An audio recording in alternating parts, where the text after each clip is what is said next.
Boa tarde para você que está no YouTube também. Boa tarde, minha gente.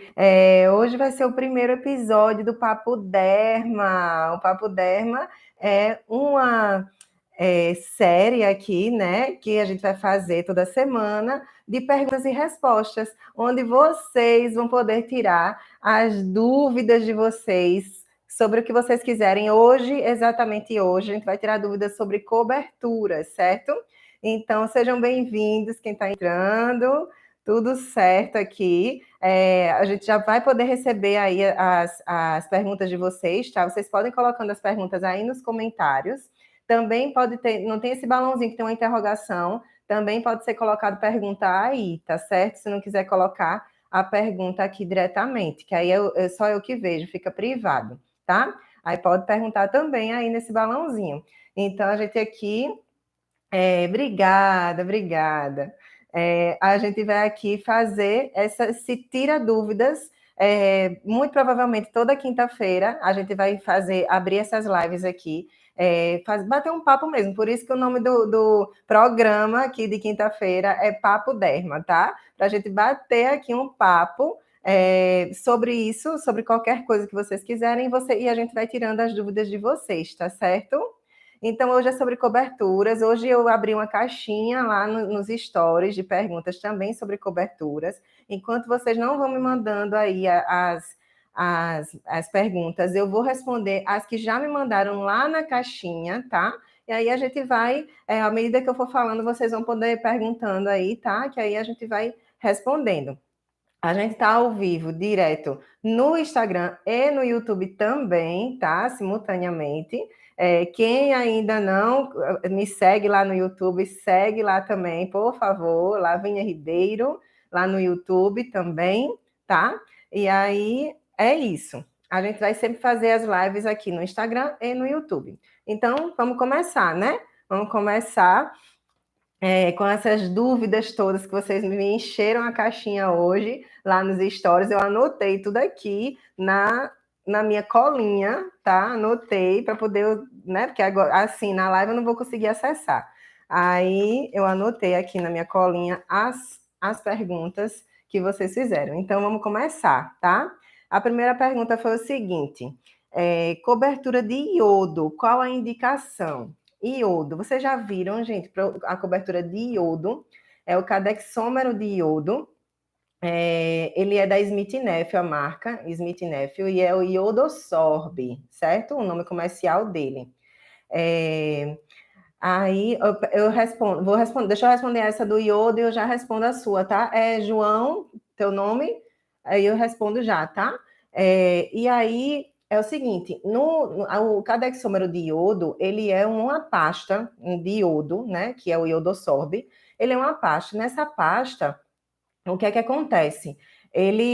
Essa pasta ela vai absorver umidade da ferida, tá? Então, a indicação principal do iodo é uma ferida que tem alto teor de exsudato. Então, se você tem uma ferida com alta quantidade de exsudato, aí sim você vai colocar o iodo nela. Por quê? Porque tanto ele absorve, como ele só desprende o iodo para dentro da ferida, para fazer um efeito anti-infecção, né, para poder corrigir essa infecção, se ele por acaso entrar em contato com a secreção, certo? Então é assim que funciona o mecanismo de ação do iodo. Ele vai entrar em contato com a secreção, por isso que ele precisa estar numa ferida que é secretiva, certo? Na ferida seca não pode colocar o iodo.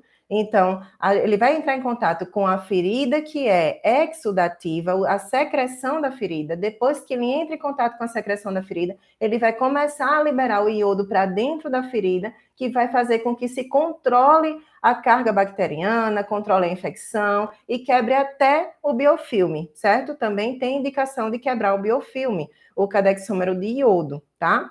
Agora, sim, muito cuidado quando vocês forem usar o iodo, porque ele é totalmente contraindicado para pacientes que têm insuficiência renal e que têm distúrbio da tireoide, tá? Por quê? Porque ele entra assim na corrente sanguínea, ele é absorvido pelos vasos, os neovasos ali que estão sendo formados na ferida, e ele é absorvido sim por esses vasos, né? Que a ferida, como vocês sabem, faz angiogênese, Então, ele é absorvido para dentro desses vasos e ele cai sim na corrente sanguínea. Então, os pacientes que não têm filtração boa e que têm algum distúrbio de tireoide, ele não vai poder utilizar o iodo, certo? Isso é uma contraindicação do próprio fabricante, tá?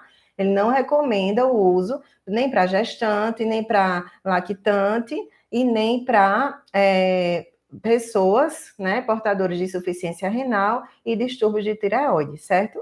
Então, preste bastante atenção quando forem utilizar. Por quê? E aí entra outra coisa que eu sempre venho falando aqui, né?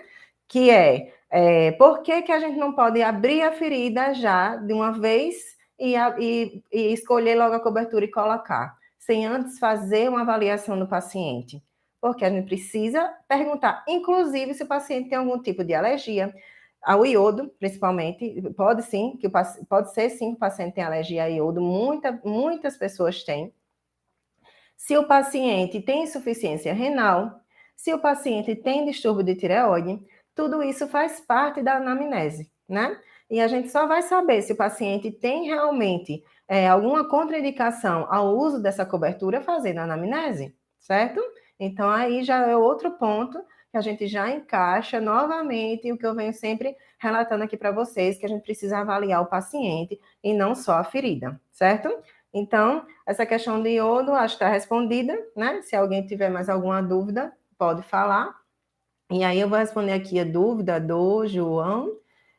Sobre feridas, são necessários usar pinças, né? Eu acho, para fazer o curativo, você está perguntando?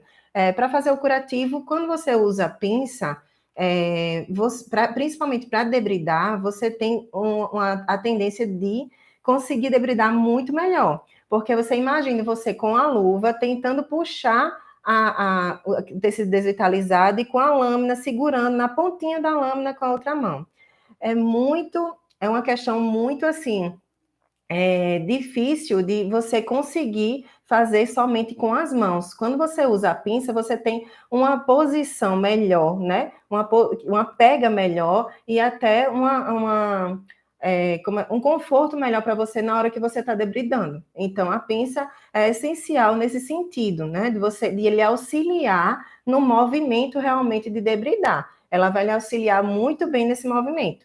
Agora, se você for fazer um curativo, simplesmente fazer o curativo, de pegar o curativo com a pinça para colocar no leito da ferida, isso vai de profissional para profissional. Porque eu, particularmente, eu prefiro trocar a luva, né, e fazer o curativo com luva do que com pinça, se eu não for debridar, tá?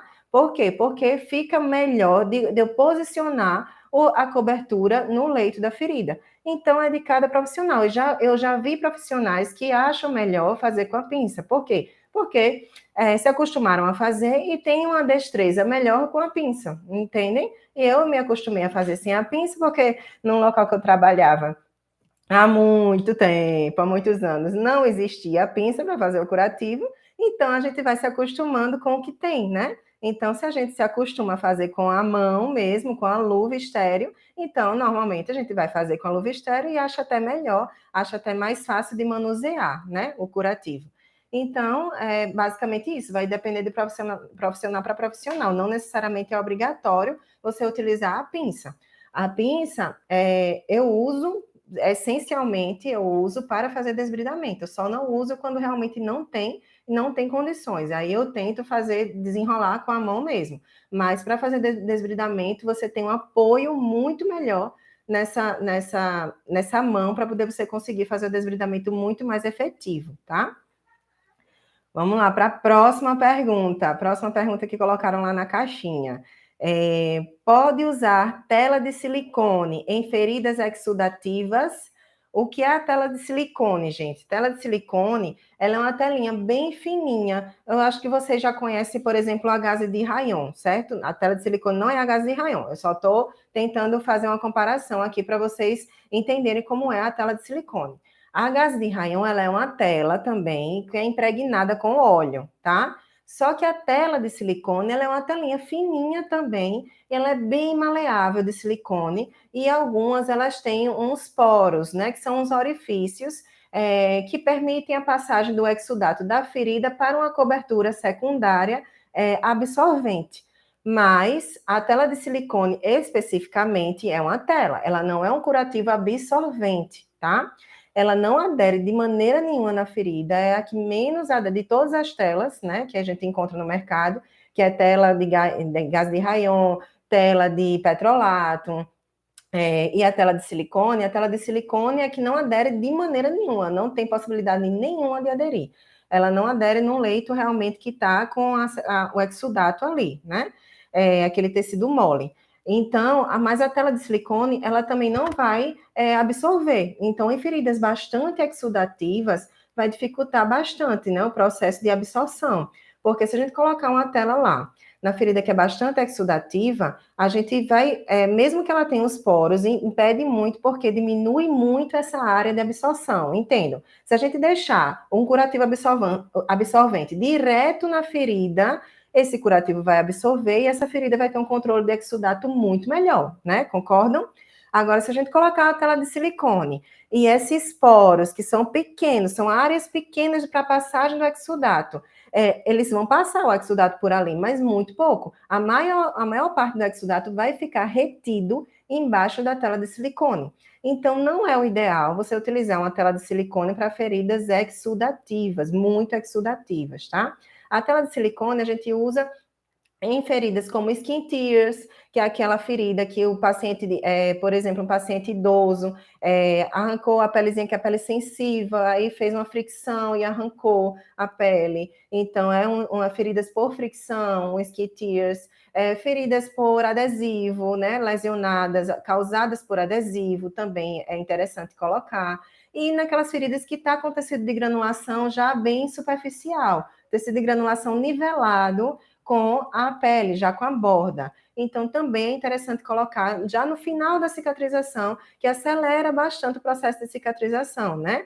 É muito boa, é um produto muito bom. E, inclusive, tem com prata também, tem telas com prata, que a gente pode utilizar também para a ferida que está, por exemplo, estagnada, tem uma exudação, que é pouca exudação, mas está lá estagnada, precisa de um estímulozinho ali da prata, que pode ser que esteja com um biofilme ali naquela lesão, porque está estagnada.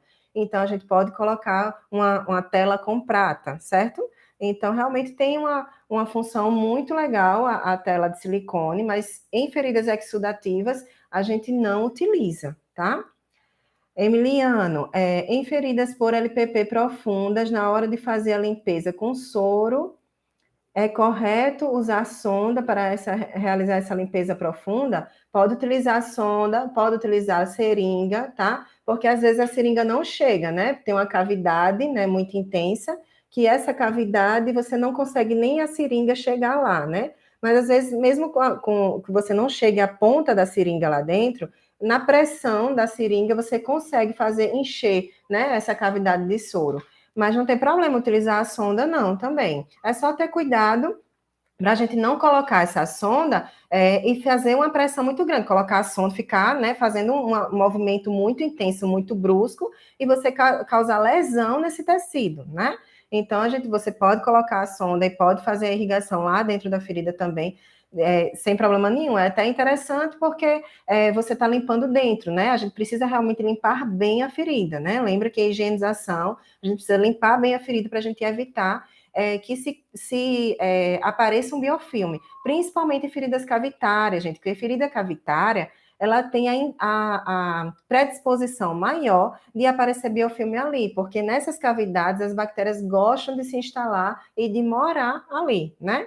Então, assim, também em feridas profundas é muito interessante se conseguir fazer a limpeza com a solução de PHMB. Fazer essa limpeza, pode utilizar a sonda, pode utilizar a seringa, com a solução de PHMB também. Apesar de que o ideal da solução de PHMB é deixar agir. Então, deixar ela embebida na gaze e tentar colocar o máximo possível para dentro dela, para você conseguir fazer essa limpeza, é o ideal, porque depois de um tempo de ação do PHMB, você vai ver que realmente desprendeu bastante sujidade, que desprendeu o biofilme, você chega a ver a olho nu, né, que muda até a coloração do aspecto realmente da lesão, com o PHMB quando você deixa ele agir. Aí, quando você lava a ferida só com PHMB, ele não vai fazer o efeito dele ideal. Na verdade, você pode estar até gastando um produto que é um produto muito caro, né?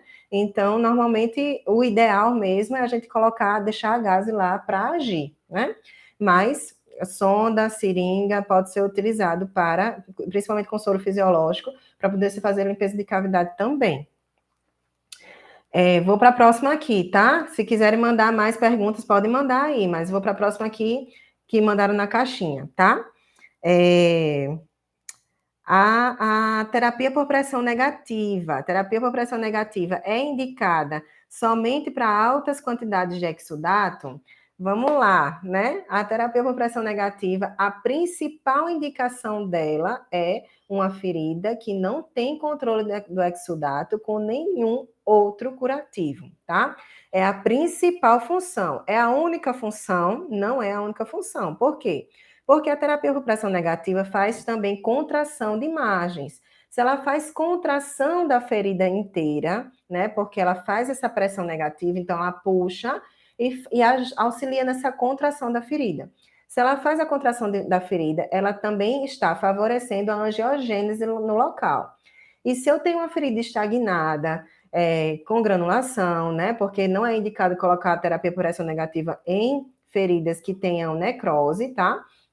Então, se eu tenho uma ferida estagnada, que não tem essa quantidade toda de exudato, mas que eu preciso dar um up na ferida, que eu preciso realmente estimular mais, fazer essa contração de bordas e fazer esse estímulo da angiogênese ali, para poder chegar mais fibroblastos naquela região, para produzir mais colágeno, para eu conseguir cicatrizar, eu posso sim lançar mão da terapia por pressão negativa, tá?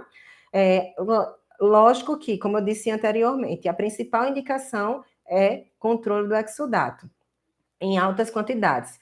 Por exemplo, já tive várias vezes que eu usei terapia por pressão negativa, por quê? Porque eu vi a ferida, tentei colocar alginato, não segurou. Tentei colocar espuma, não segurou. Tentei colocar hidrofibra, não segurou. Tentei colocar coberturas que transferem, né? Que tem o Mepilex Transfer, que ele é para altas quantidades de exudato, ele não retém o exudato nele, mas ele faz a ação ali da prata e transfere o exudato para a gase externa. Então, gase realmente também tentei colocar e não funcionou. O que é que ia funcionar? A única coisa que ia funcionar, colocando a terapia por pressão negativa para esse exudato em excesso ir para o reservatório, tá? A terapia por pressão negativa, o exudato vai direto para o reservatório através de um tubo, né?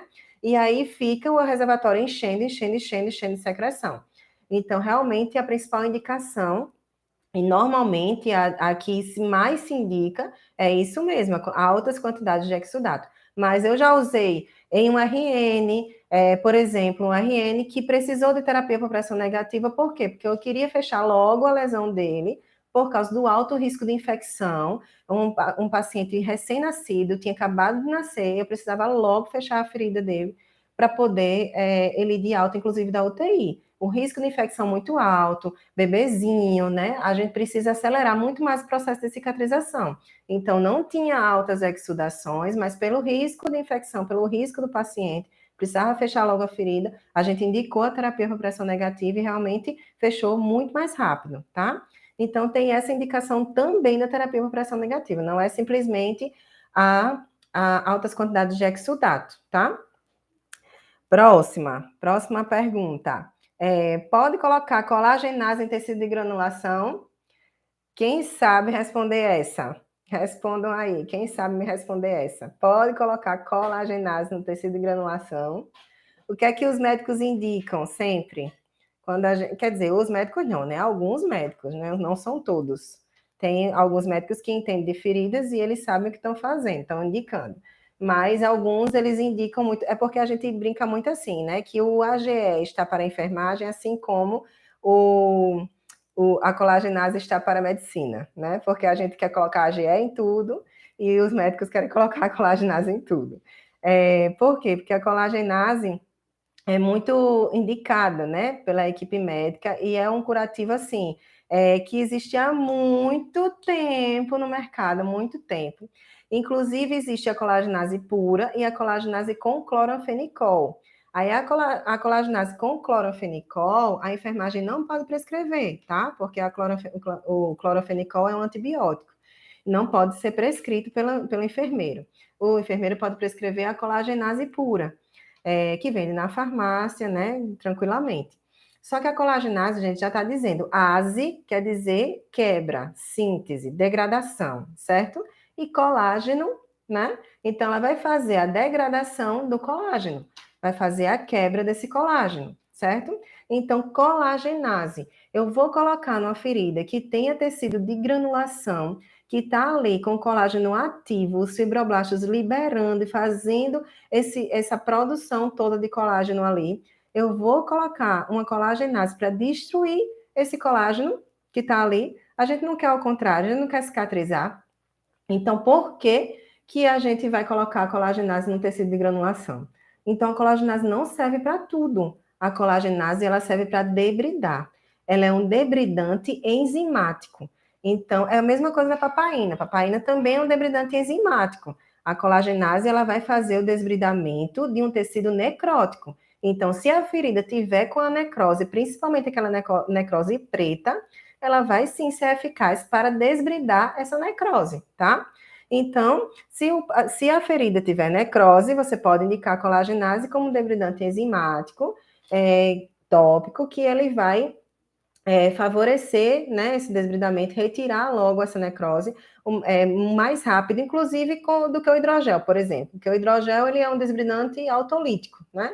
Então, a colagenase vai fazer um desbridamento mais rápido, assim como a papaína também, porque são debridantes enzimáticos. A próprio produto é que vai fazer o desbridamento, né? Ao contrário do hidrogel, que ele vai auxiliar com que o próprio organismo faça esse desbridamento, né? O desbridamento autolítico.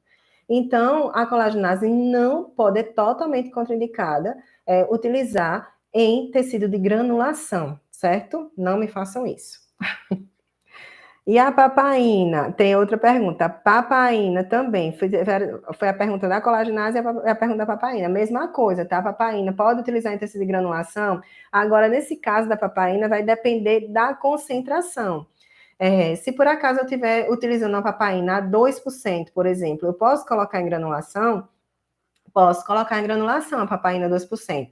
Inclusive, ela tem até um efeito, muitos estudos, né, já estão nessa linha, nessa vertente aí, de que a papaína tem efeito antibacteriano também. Então, eu já tive esse efeito na prática, já vi na prática isso acontecer, de uma ferida que está com aquela granulação pálida, bem estagnada, que parece que não chega irrigação sanguínea por ali, colocar uma papaína 2% e ela começar a ficar bem vermelha, bem tecido vivo, sabe aquela granulação viva, e começar a ficar sangrante. Então, estimulou realmente a angiogênese no local, estimulou, quebrou essas bactérias que estavam ali, né? Então, existe realmente essa vertente de estudo, e eu já pude proporcionar isso na prática, que a papaína, ela também tem ação antibacteriana. E aí você pode colocar ela num tecido de granulação pálido, que não está friável, né? Que não tem muita quantidade de sangue ali naquela região. Você pode estimular sim com a papaína a 2%, tá? Agora, acima disso, eu já não recomendo utilizar para tecido de granulação. Pela minha prática, tá? Tem alguns estudos que eles já vão recomendando também, mas pela minha prática, eu já não recomendo. Eu prefiro, e até por segurança, porque inclusive arde para o paciente sente dor, então, até por segurança, acima de 2% eu já não utilizo em tecido de granulação, somente em esfacelo, aquele esfacelo bem firme, né? E um tecido necrótico preto, seco, que vai ajudar bastante aí no desbridamento enzimático, que é muito mais rápido, tá? Que o desbridamento autolítico.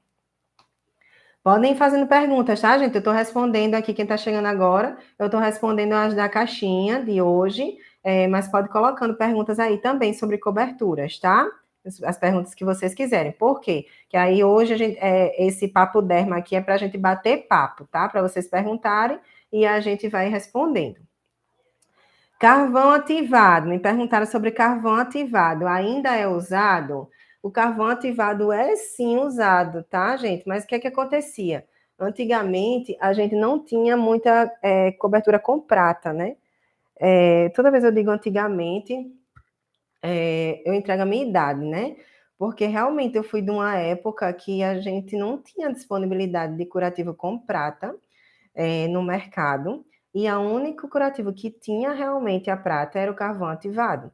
Então, todas as vezes que a ferida estava infectada, a gente colocava o carvão ativado, porque tinha prata e ele ia controlar o exudato, e aí ele ia fazer, né, controlar essa infecção. Mas hoje o que acontece? A gente sabe que o carvão ativado ele funciona como um filtro. Ele é muito utilizado hoje para controle do odor, tá? Então, ele funciona realmente como um filtro, controla muito bem o odor.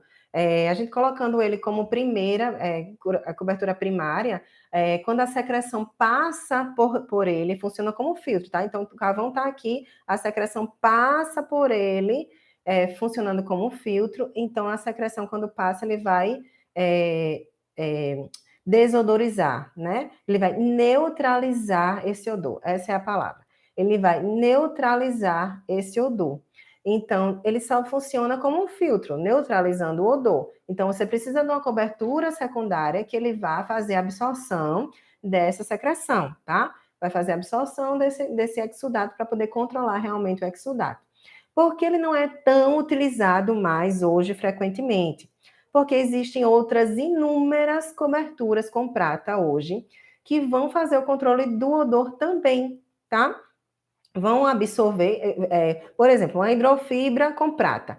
O próprio curativo já é absorvente, já tem a prata, já vai controlar o odor, já vai controlar a infecção, entende?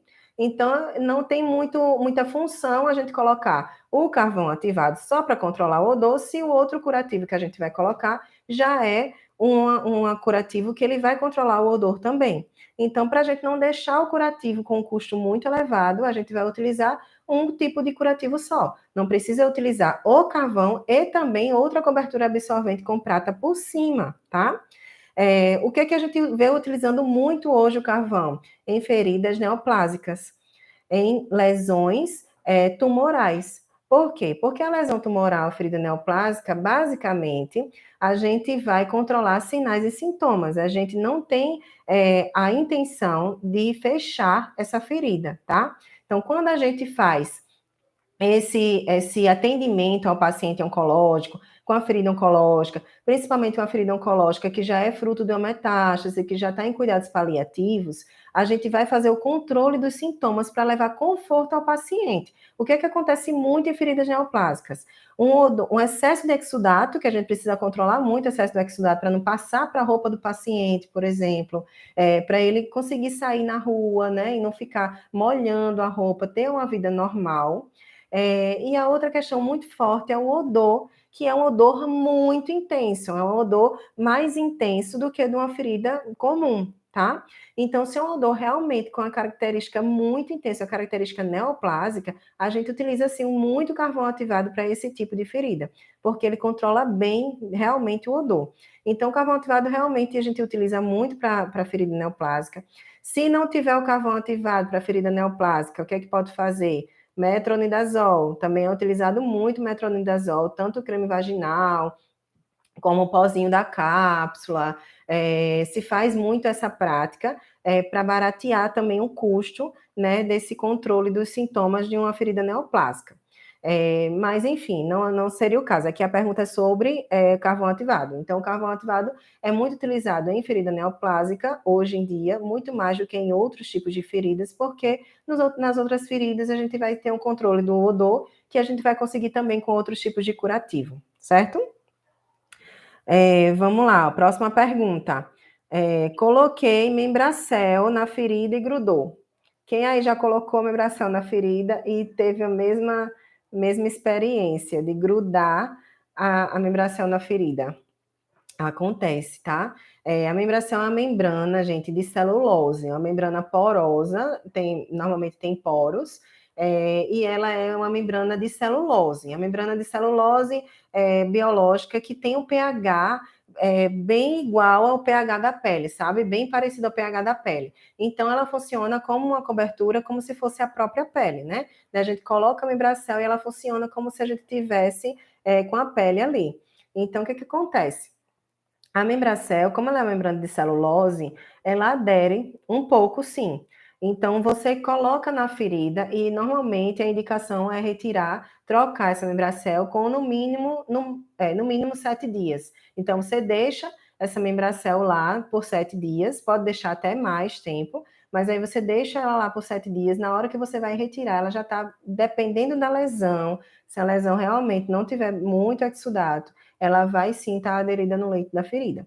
Então, a gente precisa ter bastante cuidado para retirar essa Membracel, fazer uso de soluções, né, para molhar bem ela, que quando ela molha, ela fica mais maleável, tá?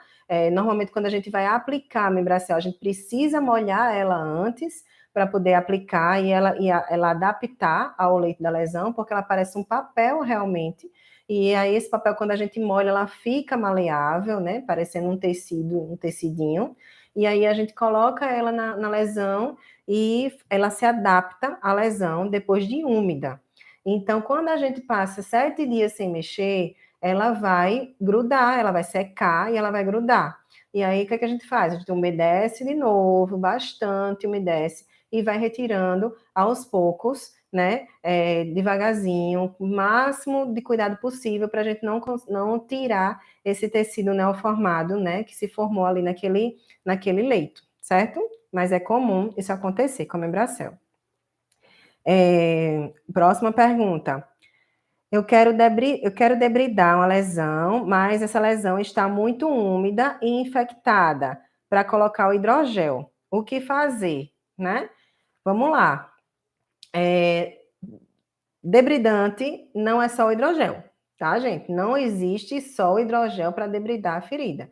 Nem só o hidrogel, nem só a papaina e nem só a colagenase, que são, né, géis e pomada.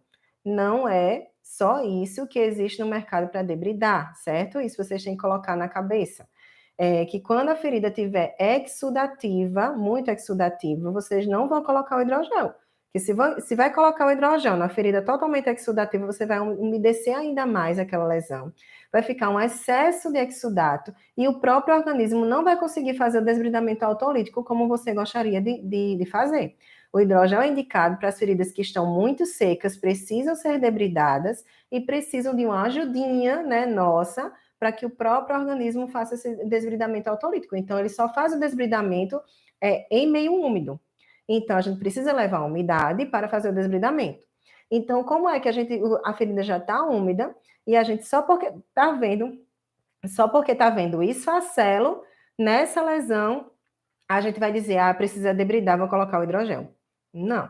Se a ferida já está úmida, não vai colocar o hidrogel. Existem outras opções. Por exemplo, na terça eu já falei do alginato. Na live de terça eu já falei do alginato. Que o alginato, ele vai sim debridar também, tá? O cálcio, ele tem esse poder de debridamento.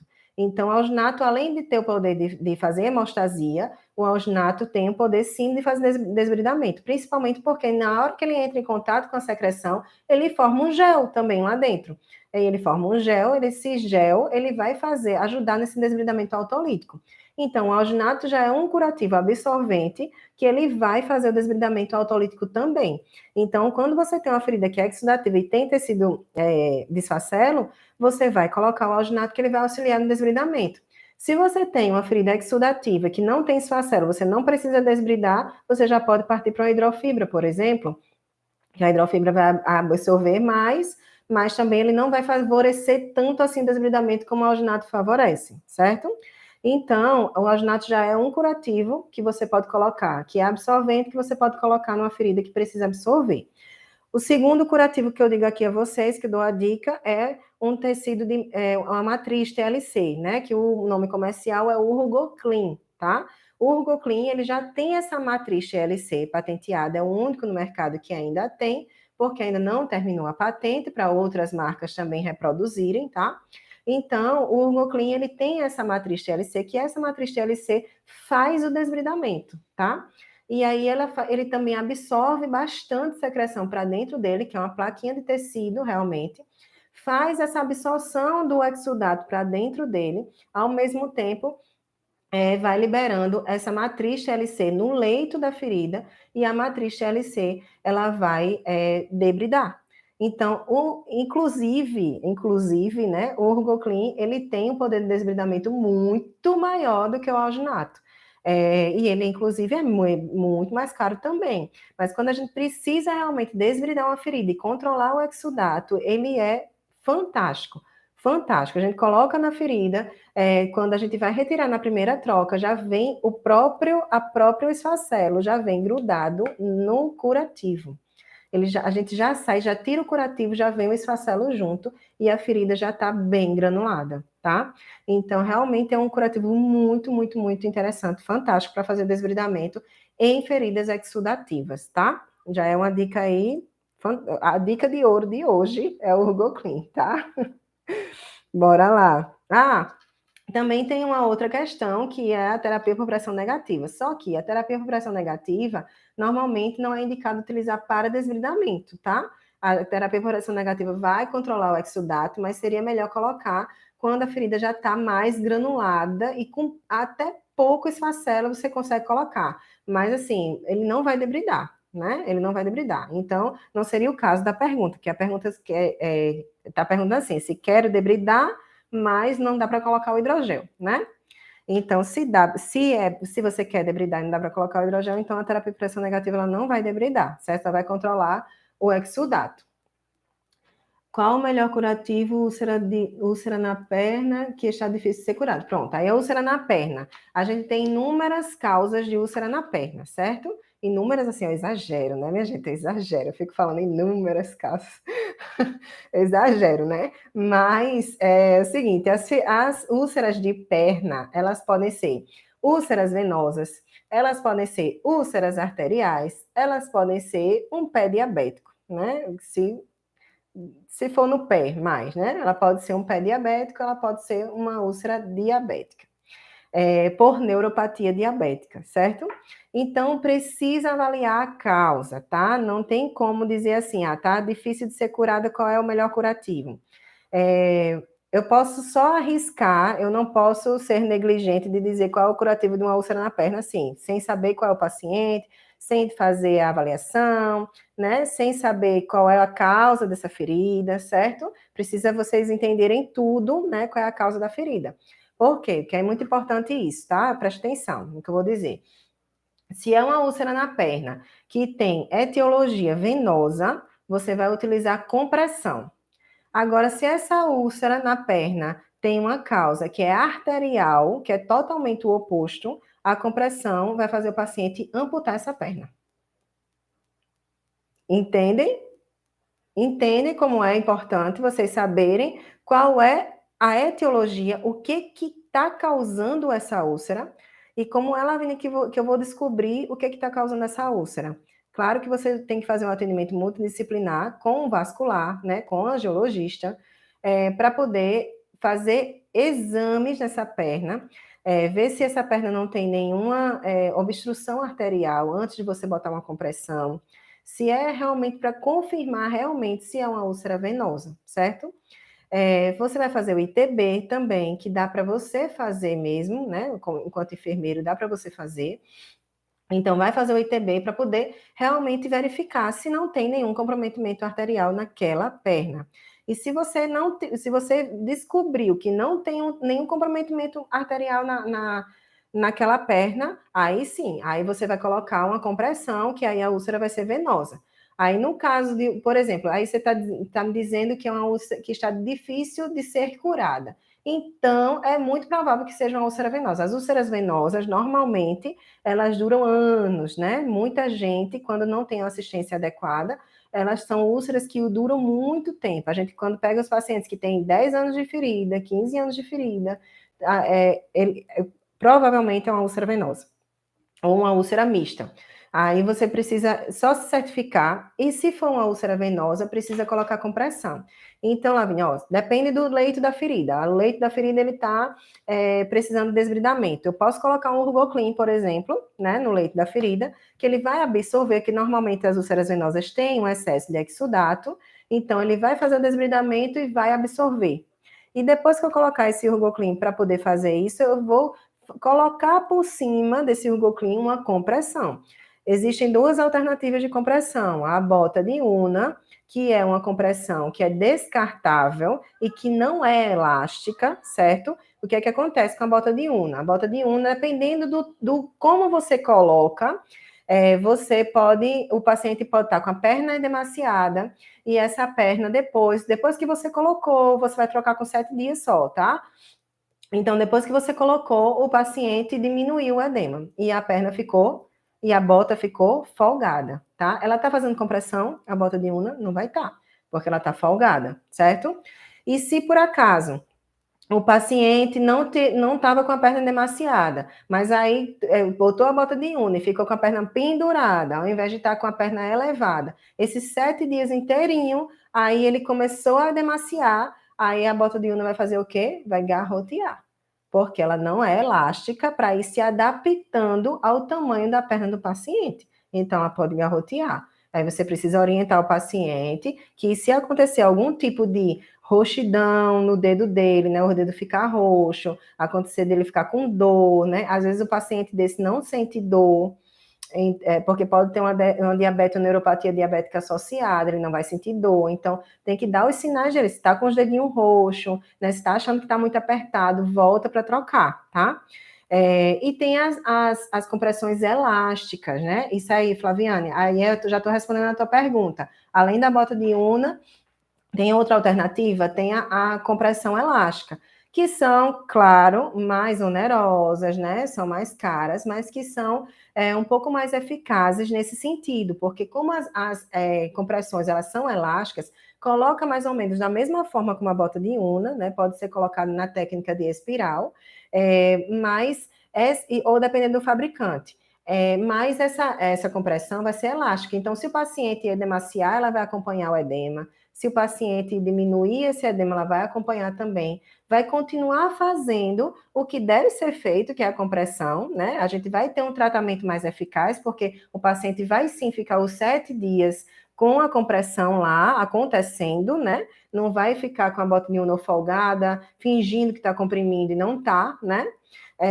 E aí, além disso, né, de continuar com essa compressão, a gente não vai ter esse risco elevado de garroteamento e de não ter, né, esse tratamento eficaz e adequado, certo? Aí, boa tarde ainda, né, para quem está chegando aí agora. Vamos lá para a próxima pergunta. Tem muita pergunta que colocaram na caixinha, tá? Vamos lá. O filme para curativo, filme de poliuretano para curativo. Oi, Paula, vai ficar salva, tá? Vou deixar salva. O filme, ele para fixar, para o curativo, né? Filme de poliuretano para curativo, precisa ser estéril ou o estéril é só para acesso venoso, né? Vamos lá. O estéreo, ele é totalmente indicado para acesso venoso. Todo acesso venoso, sendo periférico ou central, você vai colocar um filme transparente que seja adequado para catéter, principalmente, e que seja estéreo. Isso é primordial para evitar infecção de corrente sanguínea, certo? É uma dos itens que a gente utiliza muito também dentro do hospital, que a gente vai do protocolo de prevenção de corrente sanguínea, infecção de corrente sanguínea, certo? Então, um dos pontos é esse, você utilizar o filme estéreo para cobertura de acesso venoso. Quando a gente vai fazer o curativo e vai utilizar o filme para fazer a cobertura do curativo, existem 2 pontos. A gente pode colocar o filme direto. Boa tarde, Anderson. A gente pode colocar o filme em 2 situações para curativo. Uma situação é direto na ferida, tá? Essa situação direto na ferida também tem outra situação aí intrínseca. O direto na ferida, onde é que a gente vai colocar? A gente vai colocar no skin tears, que eu falei mais cedo, a gente pode colocar no skin tears e colar na pele do paciente, numa ferida bem superficial, de fricção, tá? A gente pode colocar nessas feridas que só tem perda do extrato córneo, né, da epiderme, a gente pode colocar. A gente pode colocar numa hiperemia, também pode colocar o filme transparente, e pode colocar o filme transparente por cima, por exemplo, do hidrogel. Colocando hidrogel para fazer o desbridamento e a gente colocar o filme transparente por cima para ativar ainda mais esse desbridamento. Melhorar a ação do hidrogel naquele leito, porque ele não vai ter uma cobertura secundária absorvente para retirar 50% daquele hidrogel do leito da ferida, tá? Então a gente vai ter um melhor aproveitamento de todo o produto do hidrogel, tá? Nessas situações que o filme ele é cobertura primária ou está em contato direto com o hidrogel, eu gosto de colocar o estéreo, tá? Mesmo colocando por cima do hidrogel, eu gosto de colocar o estéreo, porque principalmente dentro do ambiente hospitalar, eu gosto de utilizar o curativo estéreo, é uma questão minha, eu acho que precisa realmente a gente ter muito cuidado em não levar, né, o curativo, a ferida já tem bactérias, né? A gente não levar a bactéria externa, eu acho essencial, né, na minha opinião. E nesses casos de cobertura primária, eu coloco o filme estéreo, tá? Agora, se eu estou fixando, por exemplo, eu coloquei uma espuma de poliuretano e eu quero deixar essa espuma lá 7 dias. E aí eu não quero ficar botando gás por cima da espuma e esparadrapo para todo dia eu ficar trocando essa gás com esparadrapo, gás com esparadrapo. Todo dia tá trocando essa gás. Eu não quero, eu quero deixar o curativo sem manipular. Então, eu vou colocar lá a espuma e vou colocar um filme por cima para fixar a espuma. Então, eu estou colocando o filme para fixação dessa espuma como cobertura secundária. Se eu estou colocando o filme como cobertura secundária, eu posso utilizar o filme em rolo. O filme em rolo, ele não é estéreo, tá? Aqueles rolões de filme que tem 10 metros, a gente sai cortando o filme e fixando e colando no paciente. Pronto, esse filme, ele não é estéreo. E esse filme a gente pode sim utilizar dessa forma, colocando por cima da espuma, por cima da hidrofibra, por cima de ai meu Deus, qualquer outro curativo que a gente consiga, que a gente precise de fixação, tá? E uma fixação mais prolongada, né? Então a gente vai colocar o filme. Ou uma fixação mais prolongada, ou então até uma fixação para pele sensível, que não aguenta nenhum tipo de esparadrapo, né? Por exemplo, se nenhum tipo de esparadrapo funciona para a pele daquele paciente, se ele tem alergia a todos os esparadrapos, a gente pode tentar o filme também para fixação e a gente vai colocar ele que não é estéreo. Até porque, pensa comigo, o esparadrapo não é estéreo, né? Então, se eu estou colocando esparadrapo para fixar a cobertura secundária, eu vou colocar um filme não estéreo também para fixar a cobertura secundária, certo? Então, não necessariamente ele precisa ser estéreo para a cobertura, né, de curativo. Como usar o colágeno? Não sei se vocês sabem, mas existe colágeno, curativo de colágeno, certo? Curativo de colágeno. Fibracol, né? Fibracol Plus, o Prisma, né? São curativos que têm colágeno em sua composição, e alguns têm a prata e alguns têm o alginato também em associação, tá? Esses curativos especificamente, gente, vocês não podem utilizar também em todo tipo de ferida. Na fase que você precisa desbridar a ferida, que ainda está com debris, que ainda está sujo, que tem esfacelo, que tem necrose, você não vai utilizar esse tipo de curativo. Por quê? Porque ele não vai adiantar. Não vai adiantar você depositar um colágeno ali externo, sendo que você precisa retirar aquela necrose primeiro, para poder vir um estímulo de colágeno para formação do tecido de granulação. Não adianta, pelo processo de cicatrização, a gente tem que voltar nas fases de cicatrização, estudar a fundo a fisiologia da cicatrização, para vocês entenderem que o colágeno não vai funcionar nesse tipo de ferida. Para ferida com necrose ou esfacelo, não vai funcionar. Então, a gente vai colocar o colágeno numa ferida que está com granulação. É só granulação, tá? Normalmente a gente utiliza o colágeno de duas formas. Uma, porque não é um curativo barato também, é um curativo que é bastante caro. E aí a gente vai utilizar de uma maneira o seguinte: se uma ferida ela for cavitária, a gente consegue preencher com o colágeno essa cavidade e ter uma resposta muito boa. Porque às vezes a gente tem uma cavidade que é muito prolongada, que a gente nem vê, né, o final dessa ferida, e aí a gente sim tem uma resposta muito boa numa ferida cavitária, porque ele vai produzindo colágeno lá internamente e a gente vai conseguindo dar um gás, assim, sabe, de colágeno naquela ferida com esse tipo de curativo. Então, para feridas cavitárias que só está granulada, é bem interessante utilizar.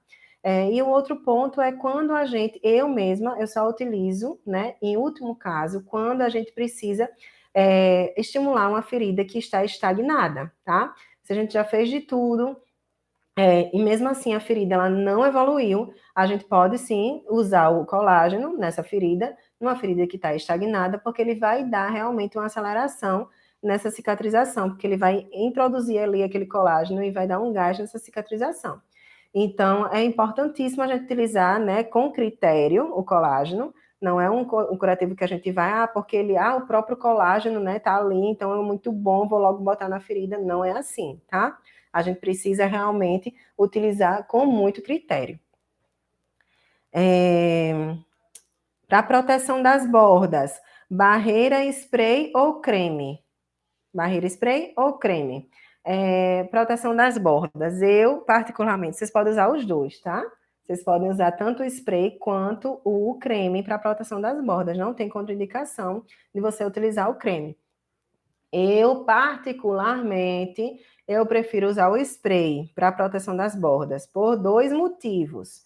Um motivo, primeiro, é que na hora que eu coloco o spray, que ele forma aquela película visual, você vê, né, a película ali, ele seca muito mais rápido e eu vou deixar o paciente com a ferida aberta menos tempo, tá? Porque ele seca muito rápido e a gente consegue fechar a ferida logo, né? Não fica esperando como creme, esperando secar, tá? E o outro ponto é que o próprio spray, quando a gente coloca ele numa abrangência maior, na pele perilesional, num raio maior, e a gente for colar um filme transparente, por exemplo, para fazer a cobertura secundária, esse spray vai auxiliar muito na fixação desse filme, tá? Ele forma essa película e é incrível como o filme ele fixa muito melhor por cima dessa película do que na pele. Principalmente por quê? Porque o spray ele fica ali naquela pele, mesmo que o paciente sue, né? O paciente está suando e aí o spray ele fica, a barreira fica ali na pele, né? Ele é a barreira justamente para isso, né? E quando a gente vai fazer, por exemplo, colocar um filme na pele que não está com barreira, pode ser que o paciente faça esse excesso de suor e comece a molhar o filme e o filme comece a soltar, tá? Isso é possível, né, de acontecer. Não necessariamente vai acontecer sempre em todos os pacientes e também depende da marca, né? Tem algumas marcas que fixam melhor, mesmo quando o paciente faz esse excesso de sudorese, tá? Mas pode acontecer do filme ele não fixar muito bem, ou não fixar os 7 dias que a gente está planejando, né? E com o spray, a fixação é muito mais duradoura, tá? Então, é por isso que eu gosto de utilizar o spray para proteção e para auxiliar na fixação também do filme. Agora, o outro ponto é o creme. Um creme, se vocês só tiverem um creme para proteger as margens, é claro que você vai usar, não vai deixar de usar, né? Claro que vai usar. Só que um ponto importantíssimo é que o creme, ele precisa botar um pinguinho só. Sabe como é? Um pouquinho de nada, um pouquinho você vai colocar na borda e espalhar bem, espalhar muito bem, para ele secar mais rápido. Você não vai colocar um excesso de creme naquela borda, não vai encher a borda de creme, pelo amor de Deus. Você vai colocar um pouquinho de nada de creme, que você já vai conseguir proteger as bordas. E esse pouquinho, ele vai secar mais rápido e não vai fazer com que a gente, ao contrário, né? Que se a gente fixar ou um filme ou um esparadrapo numa pele que tá com bastante creme, vai fazer o quê? Vai fixar? Não vai fixar, né? Então é ao contrário o creme, né? Ele não vai ajudar a fixar. Então por isso que a gente tem que colocar bem pouca quantidade de creme e esperar secar. Depois que ele secar, é que a gente vai fixar o curativo, certo? Para a gente ter a aderência correta do curativo. Flaviane, lesão na sacra, idosa, diabética, usa fralda, tecido apenas de granulação. O que para acelerar a cicatrização? Flaviane, aí vai depender também, ó, só tecido de granulação. Normalmente, se é só tecido de granulação e já está superficial, se não tem nenhuma cavidade, eu gosto muito de utilizar a espuma já nessa fase, porque acelera bastante a cicatrização. Por quê? Porque a gente tem que controlar sempre o exudato, a gente tem que manter a umidade, né, a umidade em equilíbrio e controlar o exudato. Então, quando a gente tem uma lesão, por exemplo, num tecido de granulação, o que é que a gente faz nessa fase? A gente vai colocar GE e coloca no leito da ferida, né? Ou então a gente vai, pega uma gase de rayon e coloca no leito da ferida. O que é que acontece? O AGE, ele vai manter a umidade daquela ferida e ele vai sim cicatrizar, tá? A gente consegue cicatrizar com AGE ainda hoje em dia, tá? Mas ela demora muito mais, porque ele vai manter a umidade da ferida, porque ele é um óleo, certo? Então, se ele é um óleo, ele vai impedir que a água da ferida já saia e essa ferida seque. É por isso que ele mantém a umidade dessa ferida, porque água e óleo não se misturam. Então, se o óleo está ali por cima, a água não vai sair, se misturar com o óleo e sair para a cobertura, né? Para a gaze, por exemplo. A água da ferida, tá? O que já tem ali na ferida. Então, se eu estou mantendo a umidade dessa ferida com a GE, ele vai cicatrizar. Agora, se essa ferida ainda tiver um excessozinho de exudato, que a gente às vezes acha que não tem, o que é que eu estou fazendo com aquela lesão? Eu estou deixando a lesão muito úmida.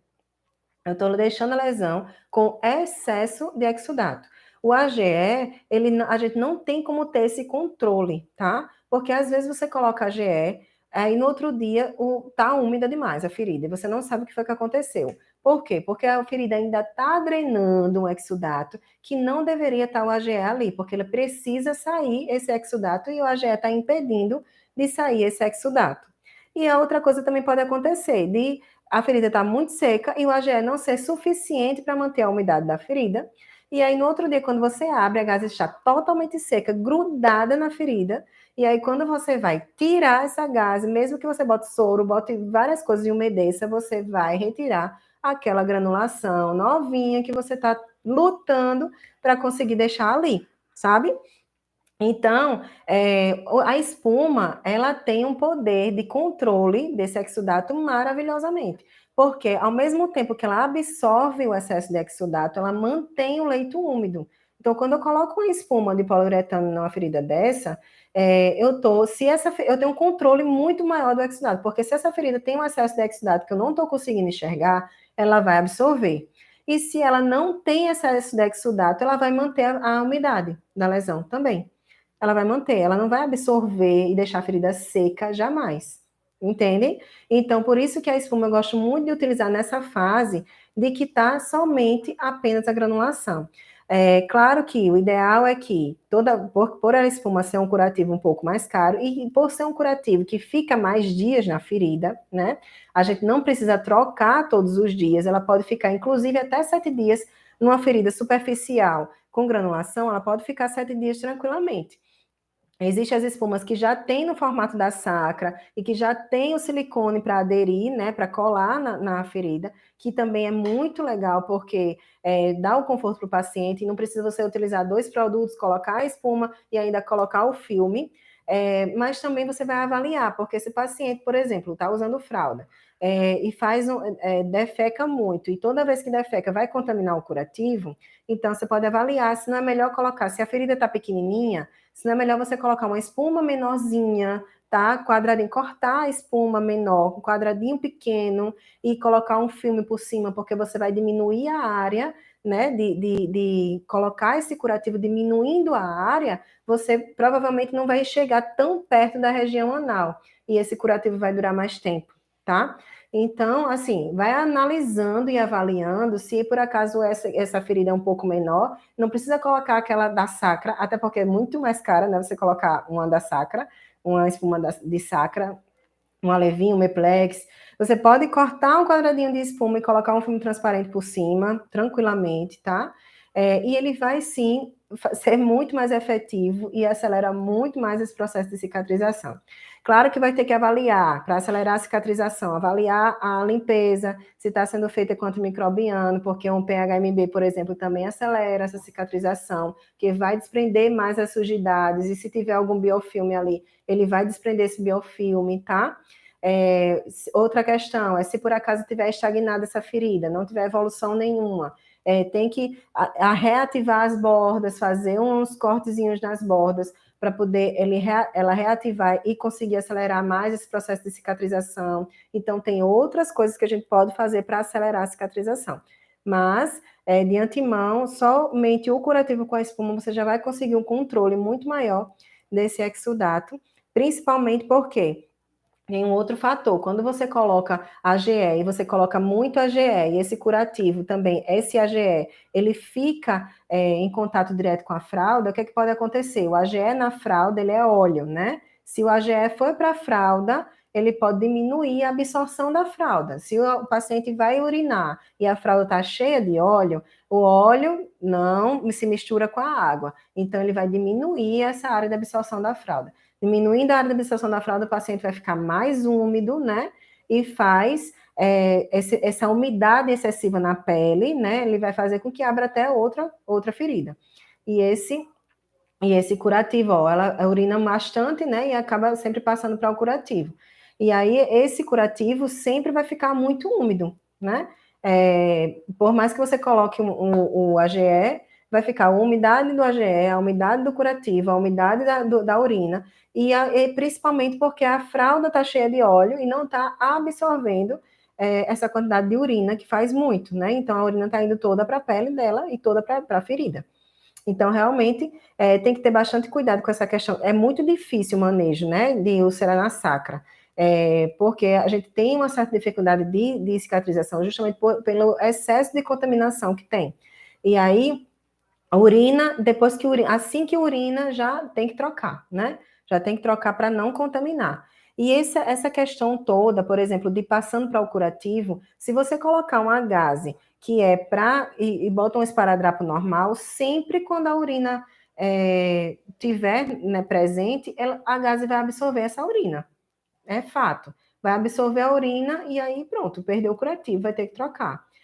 Quando você coloca uma cobertura como a espuma e bota o filme transparente vedando em cima, se não tiver nenhuma abertura nesse filme transparente, a urina pode passear por ali, por fora do filme transparente, que ela não vai entrar, porque o filme ele é permeável. Então, assim, você tem uma segurança muito maior quando você coloca o filme, né? É claro que você precisa sempre estar verificando se esse filme não enrolou, né? Se esse filme não tem nenhuma abertura, porque por acaso, fez muito xixi, mas ele está com curativo com filme, então vou confiar. Não, sempre avalia. Urinou, então avalia. Não, tá molhado aqui por fora, a espuma dentro não molhou, então tá tudo bem, né? Porque só fez molhar por fora e como ele é impermeável, ele não entrou nenhuma água lá dentro, nenhum tipo de fluido lá dentro, tá? O que resolve hipergranulação? Gente, tô aqui há muito tempo já, né? Tô com a boca seca já, 1 hora. O que resolve hipergranulação? Uma coisa importantíssima que resolve a hipergranulação, que eu mais tenho resultado, respondendo essa pergunta bem diretamente, é o Messalt, tá? Anotem aí. O Messalt, ele é um cloreto de sódio, tá? Então, os curativos que têm cloreto de sódio, tem outros também no mercado, os curativos que têm cloreto de sódio, eles funcionam para debridamento e funcionam também muito para nivelar a hipergranulação. Então, aquela hipergranulação é o quê? Quando a gente tem umas bolinhas assim, sabe, em cima da granulação que ultrapassam o nível da ferida. Pronto, essa hipergranulação, quando está excedente, a gente precisa nivelar, porque senão a borda não vai se encontrar uma com a outra. Então, para resolver a hipergranulação, cloreto de sódio, certo? Normalmente é isso que a gente consegue resolver. Eu já tive também uma resposta boa com a terapia por pressão negativa e nivelamento, né, dessa hipergranulação, principalmente quando utilizada com a tela de silicone, entre a esponja e a própria ferida. Eu tive uma resposta boa também, que nivelou bastante na primeira troca da terapia por pressão negativa. Mas aí é um custo bem mais elevado, né? Então, testando aí o cloreto de sódio é interessante.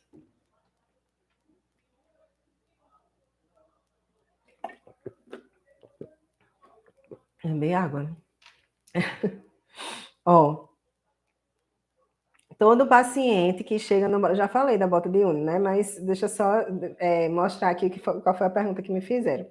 Todo paciente que chega no ambulatório com ferida na perna, o médico manda colocar a bota de urna. Olha só, tá vendo? Foi o que eu disse. Vamos lá, né? Se o médico ele tem plena consciência e certeza de que a úlcera é venosa, então tá correta a indicação, né? Mas a gente pode sim questionar, pode fazer o ITB para se certificar e pode questionar, tá? Eu já falei da bota de Una, ela vai fazer compressão e ela só pode ser utilizada em úlcera venosa, certo? Então não é em toda a úlcera de perna. Ó, por que tem hidrogel não estéreo e estéreo? Qual a diferença? Vocês sabiam disso, né? Que tem hidrogel não estéreo e hidrogel estéreo, né? Tem as duas formas de apresentação. Por que acontece isso? Por que os fabricantes fazem isso? Normalmente, gente, o estéreo, ele é de uso único. O que é que acontece? Qual é a diferença dos dois? O estéreo, ele não tem conservantes, tá? Ele é um hidrogel que ele é à base de água, ele é à base de carboximetilcelulose, e ele é mais puro, tá? Ele sendo mais puro, ele não tendo tantos conservantes, você não pode guardar. Você vai utilizar ele de uso único na ferida e descartar. Se sobrar alguma coisa, você vai ter que descartar, certo? Por quê? Porque ele não garante que ele, após aberto, não vá haver contaminação ali de bactérias e proliferar bactérias ali naquele meio úmido, né, com água, que as bactérias amam, e proliferar as bactérias ali, e a gente está levando bactérias, quando vai fazer o curativo no dia seguinte, no outro dia com a mesma bisnaga do hidrogel estéreo, e a gente vai colocar de novo, porque sobrou, tô com pena de jogar, né? Aí sobrou, e aí a gente vai colocar o mesmo curativo, mesmo tubinho no curativo do dia seguinte. Quem garante que nenhuma bactéria se desenvolveu ali dentro e a gente está levando bactérias para o leito da ferida, tá? Não tem essa garantia. O hidrogel estéreo, ele deve ser descartado após o uso. Ele é de uso único, certo? E ele é muito utilizado, mais utilizado dentro de ambiente hospitalar, tá? E é para uso único do paciente, não pode compartilhar com outro paciente. E depois que acabar, a gente não pode simplesmente fazer uma gambiarrazinha lá e colocar um esparadrapo para fechar, né? Que isso acontece, que eu já vi, colocar o esparadrapo lá e deixar no canto lá, no apartamento do paciente, e aí deixar e ele, depois no outro dia, utilizar o mesmo, tá? Principalmente no ambiente hospitalar. Quanto de bactéria não circula naquele ambiente hospitalar, né? A gente não pode fazer isso, tá? Ele é de uso único e a gente não tem essa garantia de que a gente não está levando contaminação para o paciente na próxima troca de curativo. E o hidrogel estéreo, qual é a diferença? O hidrogel estéreo, normalmente, ele vem em bisnagas maiores mesmo, de 80 gramas, né? Por quê? Porque ele é de uso de várias vezes, não é de uso único. Ele pode ser utilizado até acabar a bisnaga inteira, tá? E o que acontece? Quando a gente coloca esse hidrogel no leito da ferida, esse hidrogel, ele vai ter mais conservantes. Então, ele tendo mais conservantes, ele não é tão puro para o leito da ferida. O que é que pode acontecer com o paciente, né, Lavinha? O paciente pode sentir, às vezes o paciente pode sentir ardor, por causa de algum conservante que está lá dentro dele, tá? Porque vocês já viram algum paciente sentir, meu Deus, está doendo, está ardendo com hidrogel? Às vezes pode acontecer. E o hidrogel que o paciente sente é justamente o que é não estéreo, porque ele tem um excesso de outras coisas dentro dele, que é conservante, que serve justamente para o paciente utilizar a mesma bisnaga várias vezes na ferida, certo? Por quê? Porque esses conservantes, eles vão ajudar a que não seja desenvolvido nenhum tipo de bactéria dentro dele, tá? Então, justamente por isso que tem os conservantes, que é para uso, né, prolongado dessa mesma bisnaga, e não vai se desenvolver nenhum tipo de bactéria ali dentro, né? E a gente tem essa segurança de que não vai desenvolver bactérias, e a gente pode sim utilizar essa bisnaga várias vezes na ferida do paciente, tá? E onde a gente utiliza mais, e o que eu gosto de utilizar mais é no ambiente domiciliar, tá? Então, no ambiente de hospital, eu prefiro utilizar o estéreo por conta do ambiente hospitalar mesmo, das bactérias. E aí descarta logo assim que utilizar, tá? E no ambiente domiciliar, a gente pode sim utilizar o não estéreo, porque ele termina saindo mais barato, né, também, porque a gente utiliza a mesma bisnaga várias vezes, não precisa comprar, né, várias bisnaguinhas pequenas de 5 gramas, de 10 gramas, de 15 gramas, né, de 8 gramas e de 15 gramas, que tem normalmente no mercado. Não precisa utilizar essas pequenininhas, a gente pode comprar um tubo maior de 80 gramas e deixar com o paciente, na casa do paciente, e utilizar sempre a mesma, certo? Então, essa é a diferença de um e do outro. E por último, a última pergunta, pode usar o gel de PHMB para desbridar? O que, é que vocês acham, gente? Pode usar o gel de PHMB como desbridante autolítico, né? Como hidrogel? Os fabricantes dizem que sim, tá? Que pode utilizar, mas na prática, gente, olha só. Primeiro, que o hidrogel, sendo o hidrogel, ele não vai fazer o desbridamento, assim, de retirar aqueles debris dali. Ele vai desprender, certo? É diferente das enzimas, né? O desbridamento enzimático, ele vai retirar tudo que tem necrose ali, tá? O desbridamento autolítico, ele vai fazer o desprendimento do esfacelo, o desprendimento dessa necrose, que a gente vai conseguir retirar manualmente, tá? Essa necrose, esse esfacelo, com a limpeza depois, tá? Então, vocês imaginam, o hidrogel, que já é bem consistente, a gente fazendo o curativo, fazendo esse desbridamento, ele já vai desprender. Vocês imaginam o gel de PHMB. O gel de PHMB, ele é muito fluido, gente. Ele é muito mais fluido do que um hidrogel, mesmo o hidrogel, tá? O gel de PHMB, ele às vezes não tem a carboximetilcelulose, então ele tem essa fluidez muito maior. Então tem duas coisas aqui. A fluidez não vai fazer efetivamente um desbridamento ali no leito da ferida, vai demorar muito mais. Não quer dizer que ele não vai fazer de jeito nenhum. Como ele está levando umidade, pode sim ser que faça um desbridamento, porque está lá na umidade. Mas ele vai demorar muito mais para fazer esse desbridamento do que um gel mais consistente, né? Como o hidrogel. Então, realmente não tem uma resposta muito boa para acelerar a cicatrização se eu utilizar o gel de PHMB para fazer o desbridamento. E um outro fator muito importante é que, como ele é muito fluido, a tendência dele ir para as margens e macerar essas margens é muito alta. Então, se eu estou macerando essas margens, eu vou estar favorecendo a cicatrização de maneira nenhuma, né? Eu preciso das margens íntegras, as margens bem hidratadas, né? Para poder favorecer essa cicatrização. Então, não adianta eu colocar uma cobertura que eu vou tentar desbridar, mas ao mesmo tempo eu estou estragando as margens, não é verdade? Então é isso, assim, o gel de PHMB não utilizo de maneira nenhuma para fazer desbridamento, eu utilizo para fazer limpeza. Então, se eu quero fazer uma limpeza mais pesada e deixar ali o gel para trocar só depois no dia seguinte e manter o PHMB agindo para fazer a limpeza dessa ferida, aí ok, porque ele é utilizado para fazer a limpeza. Agora, para fazer o desbridamento especificamente, não. A gente precisa de um gel, hidrogel, mais consistente, coeso, que vai fazer o desbridamento autolítico e a gente depois, quando for trocar o curativo, a gente auxiliar fazendo o desbridamento instrumental também em associação, certo? Então é isso, encerramos hoje o Papo Derma, né, de hoje, o primeiro Papo Derma. E eu espero que vocês tenham gostado. Falei muito aqui sobre coberturas, né? Tentei abordar todas as perguntas que me fizeram.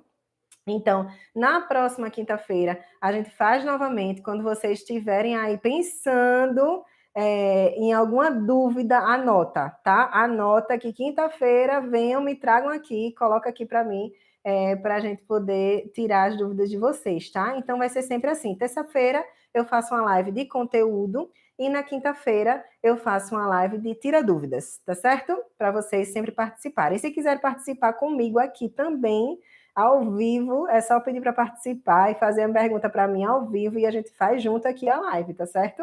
Na quinta-feira. Então vamos se preparando para isso na próxima quinta-feira, tá bom? Um beijo. Obrigada por vocês estarem aqui comigo.